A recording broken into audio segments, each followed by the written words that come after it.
The rain began just after midnight. Not the violent kind, just soft ocean rain drifting over the tiny seaside town, like a secret too fragile for the city to hear. Oliver stood barefoot on the wooden porch of his grandmother's old coastal house, holding a mug of tea gone cold in his hands.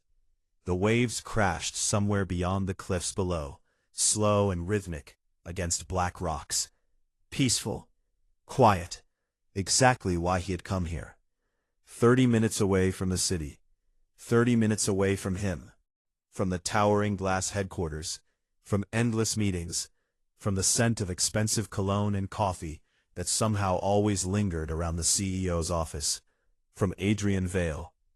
Oliver closed his eyes. He could still hear Adrian's voice perfectly. "Good morning, Oliver. Did you eat lunch yet? Go home early today."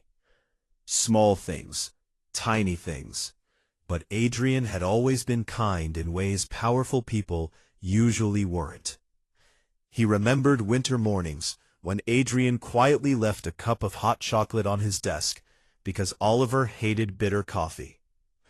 The nights Adrian stayed late simply because Oliver was still working. The way Adrian listened, really listened, like Oliver mattered. That was the problem.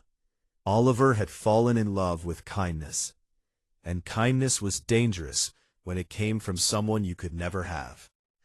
So when the tabloids exploded with headlines about Adrian Vale's engagement to his childhood friend, the elegant daughter of another corporate family, Oliver resigned before lunch. No explanation, no goodbye, just one neatly typed letter, "Thank you for everything." Then he disappeared, because staying would destroy him. The next morning, the entire country lost its mind. Oliver almost dropped his groceries when the tiny seafood shop television erupted with reporters shouting over each other. Adrian Vale stood at a press conference. Cold, furious, beautiful in the terrifying way storms were beautiful.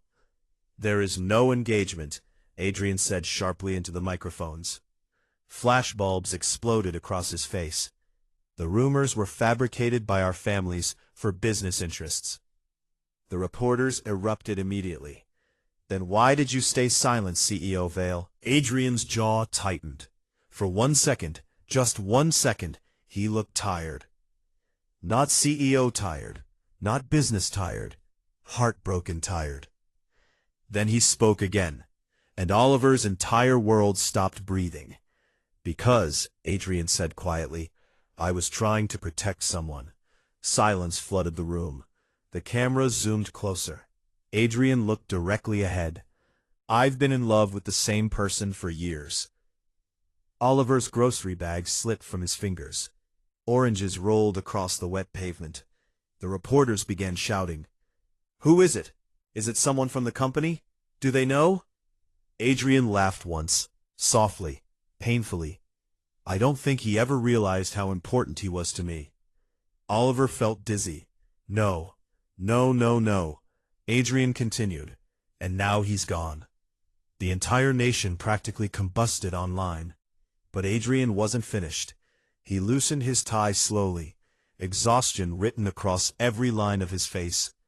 "So I'm leaving to find him." Oliver stood frozen in the middle of the seafood shop while rain hammered outside.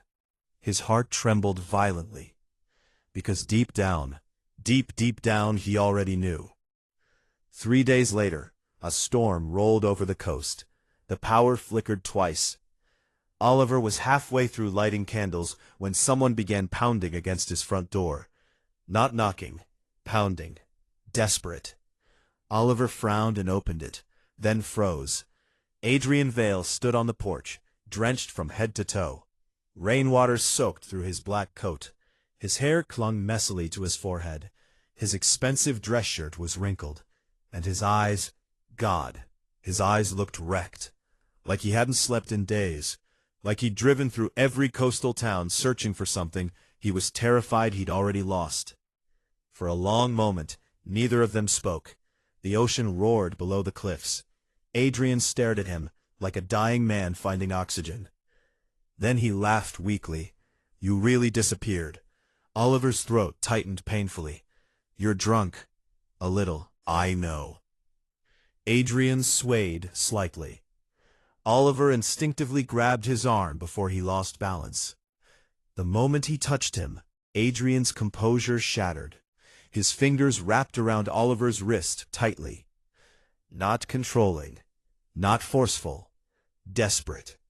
"Why did you leave me?" Adrian whispered. Oliver's chest cracked open. "You were getting engaged. I would rather burn my entire company to the ground."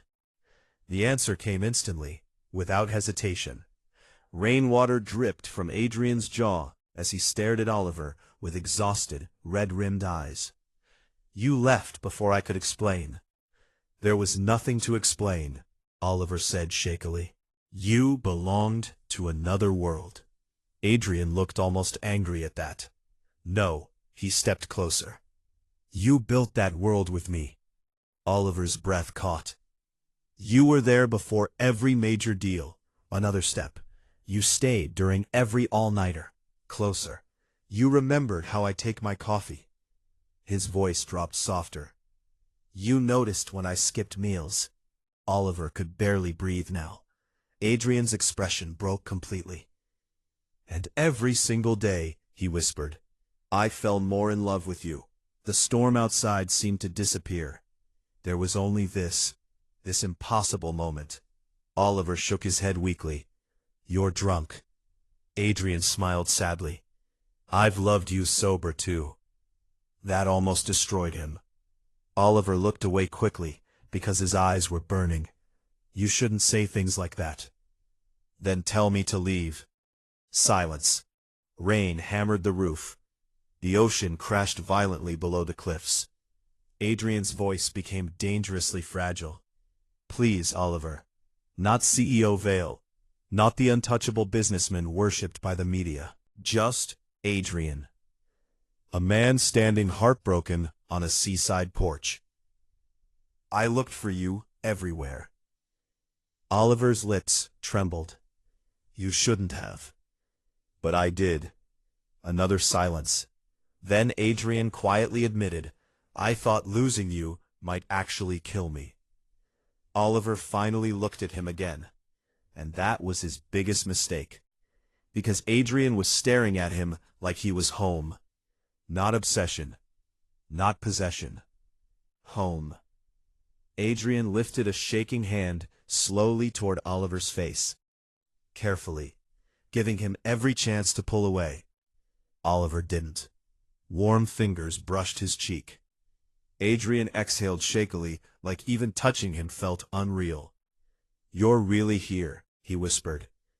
Oliver's eyes filled instantly. "Adrian." The CEO laughed weakly through exhaustion. "You know what the worst part is?" "What?" "I practiced confessing to you for almost 2 years." Oliver blinked. "What?" Adrian groaned softly, embarrassed even while drunk. "In elevators." Oliver stared. "Adrian." "In the mirror once." Oliver accidentally laughed through his tears.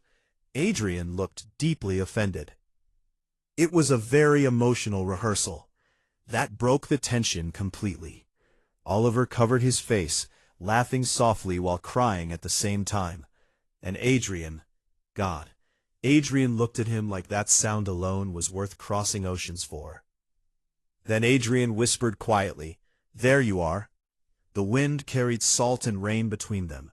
Oliver lowered his hands slowly. Their eyes met again. This time neither looked away. And somewhere beyond the cliffs, the storm finally began to calm. Thank you for watching. Hit that like button, share it with your friends and subscribe for more videos.